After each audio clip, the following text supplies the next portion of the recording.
Hi, I'm Kelly with citruscycles.ca, and I'm here with the Felt 9E20 electric mountain bike. It's got 29-inch wheels. It's a hardtail mountain bike. Let me start by saying this bike is an incredible value. We've got it listed on the website for $42.99 Canadian. And we've got some coupon codes. If you call or email, we can give you those to bring the price down even a little bit lower. And for a Bosch hardtail mountain bike, that's actually a great price, especially when you consider some of the upgrades that Felt has done on this bike. For example, these Racing Ralph Schwalbe tires and Easton rims actually are tubeless ready. The rims are actually tubeless ready, and they include the valve stems you need to make that happen. So that's pretty cool. You usually don't see that. So if you want to go tubeless on this, you can do that right out of the box. You've got the valve stems that you need to make that happen. So that's pretty cool. We've got the RockShox Reba on here, which is also a nice upgrade. You've got the remote lockout on here as well. And I'll go into all the features in a moment, but I just wanted to call out some of the top features. We've got a through axle on the front. So really a lot of nice things to make this bike a great bike and a great value, especially at that price.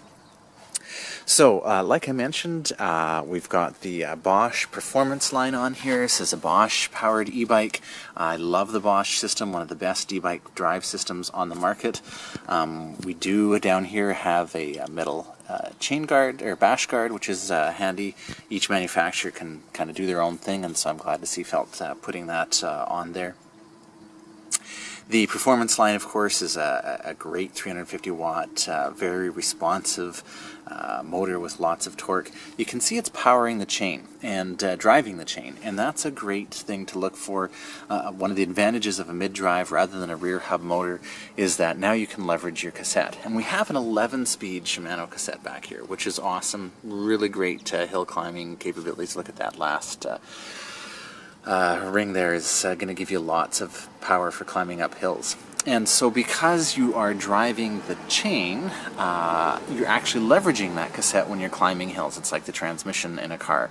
Also makes the battery more efficient because the motor can spin at the appropriate RPMs, and so you actually can get a fair bit of range out of this power pack here. It's a power pack 400, so it's almost 400 watt hours. The battery, of course, is removable from the frame here if you need to charge it. Just take the key and remove it from the frame. If you prefer to keep it on the bike for charging, there is a little flap over here that you can open up and plug it in and charge it that way. And you can see all the specs as far as charging times and that sort of thing over on our website at citruscycles.ca. I'll take you up here to the display and show you some of the other Bosch features before we go through the details of the bike. So you can see on the display here we've got our battery indicator telling us how much battery we have left, the current level assist, which right now is off, and if I hop over here to my remote, I can use the plus or minus buttons to adjust the current assist level. So I'll move that up once, that gives me to Eco, and then we've got Tour, we have Sport, and we have Turbo. And apologize for the glare on the display here. I still have the plastic protectant over the display, so normally it's very easy to read. And down here we've got our current speed, and here we've got a bit of a trip computer. We can either press the I on here to cycle through, or the I over on the remote here, and that'll also cycle through. So you can see the maximum speed for the last ride, the average speed, the trip time, the current estimated range, and this is a really great feature that Bosch has included in here. It basically calculates based on the last 2 or 3 kilometers how much power you're going to need to continue at that kind of pace with those conditions of how far you can go on the current charge. So right now we're on Tour. It says we can go 60 kilometers, and that's about right according to my experiences. Typically with a few hills, little bit of wind, you can easily achieve 60 kilometers on Tour, which is a second level of assist. If I drop it down to Eco, it's suggesting we could do 117 kilometers. It's pretty accurate. I usually get 120 kilometers on Eco. If we move up to Sport, which gives you even more power, you can see we drop down to 50 kilometers for the range, and if we go to Turbo, which is your top maximum amount of power, you're looking at 42 kilometers. So this range estimator is a great feature. If you're out for a ride and you're concerned about how much battery you have left, are you going to be able to make it home, you can look at your trip counter, see how far you've gone, and figure out how much distance you need to go to get back home, and see if you'll make it on the current level of assist, and if not, you can dial that assist down. But most people aren't going to go that far before they'll want to stop, and maybe if you're going on a really long trip, you'll think about bringing a charger or a spare battery as well. So the Bosch system, really easy to use, very responsive.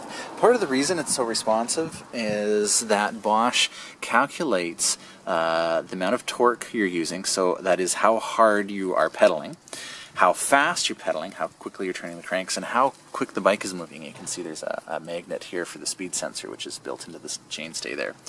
And calculates all that 1,000 times a second. So it's basically reading your mind. It knows how much power you need, and it then provides that based on the level of assist you've selected. So for example, if you've got it on Eco and you're pedaling along, it's going to give you 50% of your power. If you've got it on Sport, obviously it's going to give you a lot more than that, or Turbo. So the great thing about that is if you are trail riding, which you're likely going to do if you're getting a bike like this, and you're coming up a hill and you've got a corner with a cliff and you don't want too much power that you're going to go over the cliff, but enough to get you up the hill, a responsive bike like this knows exactly how much power you need based on how hard you're pedaling, how fast the bike is moving, how quickly you're pedaling, and is very, very responsive to any changes in that. So as soon as you get to the top and you back off, the motor's going to back off as well.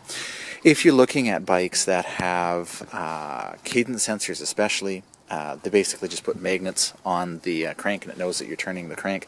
That's not a great idea for trail riding, because you're going to either get power or not get power. And you need that power to be subtle. You need it to be in proportion to the amount of power you need to climb the hill. And so if you're doing trail riding, the Bosch is the way to go. This is the performance line. We do have some bikes that have the CX, which is even more powerful, more responsive, higher torque, of course more money, but check out some of the other bikes on our website or our video reviews to see, for example, the Bull's ES mountain bike or fat bike. We have some full suspension bikes as well, and they're all definitely worth looking at.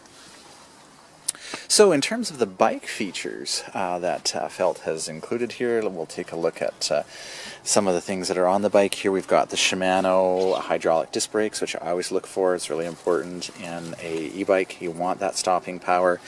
And you can see down here we've got some pretty big rotors on the front and the rear, so that you get the stopping power that you need.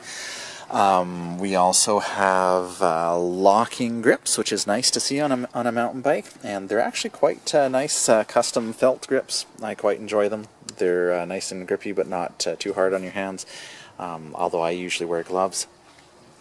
We've got the remote lockout for the RockShox Reba here, and I really like this style of lockout. It makes it really easy to turn on and off. We've got a visual indicator here for your gears. And it's a really well thought out cockpit, really easy to use. Over here we've got actually a pretty nice seat. It's nice and soft material, but fairly firm, fairly narrow. A lot of people end up replacing the seat that comes with their bike, and I always suggest, don't buy a bike based on its seat, because that's easy enough to replace. Coming down here, you can see, as I mentioned, we do have the 11 speeds, which is nice to see. Gives you a lot of climbing power. You can see it's kind of an orange and black glossy frame, and it's a nice looking bike. I mentioned already the tires being the Racing Ralph, and you do have the light skin and the Paystar 3, so you have some puncture resistance. I recommend putting either going tubeless if you can, because you've got the stems and everything you'd need to make that happen, or as a quick fix, I usually, if you're riding somewhere where there's going to be risk of thorns or punctures, I put some stands in the tubes, and that takes care of that as well. My only thing that I wouldn't care for on this bike is the stock pedals that come with it. They're okay, but I would replace them right away, and we've got lots of pedals on our website. I'd especially go with something that's sealed bearings and then maybe some removable pins, and that'll give you a little bit more traction. But again, you know, for the price, you can't really fault them for putting these pedals on, because for the most part you're going to want to change them anyways. So why put on expensive pedals, increase the price, and somebody's not going to want them anyways? Put on some relatively inexpensive pedals and spend the money on other things like the through axle, the RockShox Reba 100 millimeters of travel. I should mention though that the rear isn't a through axle, it is a dropout, and it does have quick release though, so that makes changing the tube or tire or going tubeless really very straightforward, very easy to do. But on the front we do have the RockShox through axle, and of course we've got all the adjustments down here, and also we've got the air on the top here for adjusting your suspension fork. So if you have questions about this bike or any of the other e-bikes that we carry, feel free to call or email, and also be sure to check out our upcoming trail ride video of the Felt 9E20 electric mountain bike.